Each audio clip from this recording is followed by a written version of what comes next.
6e journée de marche et de banderoles depuis la rentrée, la mobilisation ne faiblit pas contre la réforme des retraites. À 2 jours du vote des sénateurs sur le projet de loi, 266 manifestations étaient organisées dans toute la France.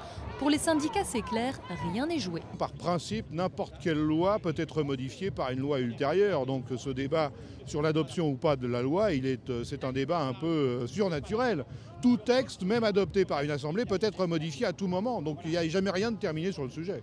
La jeunesse reste impliquée, mobilisation record des lycéens avec entre 400 et 800 établissements bloqués selon les sources.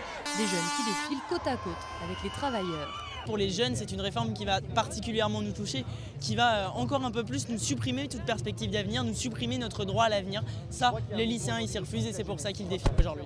On est là pour essayer de manifester, pour montrer notre désaccord avec cette réforme. Et voilà.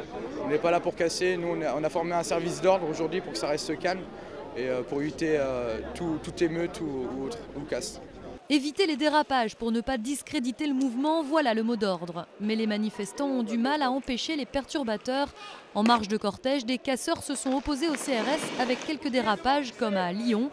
Et à Nanterre, ils étaient près de 200 jeunes à provoquer les forces de l'ordre. Les pompes à essence sont elles aussi de plus en plus touchées en raison des blocages de dépôts, comme ici à Caen.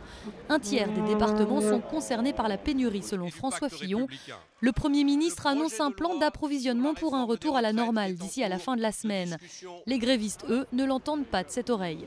On est devant un dépôt qui transporte le carburant, donc il est hors de question qu'il sorte. Voilà, il est hors de question qu'il y ait un camion qui sorte. Voilà, il ne faut pas que ça puisse être alimenté, de manière à pouvoir le gouvernement revienne sur ses décisions. Après le vote du Sénat, d'ici à vendredi, la majorité envisage l'adoption définitive de la réforme la semaine prochaine. Les syndicats promettent déjà une nouvelle journée de mobilisation si le gouvernement ne recule pas.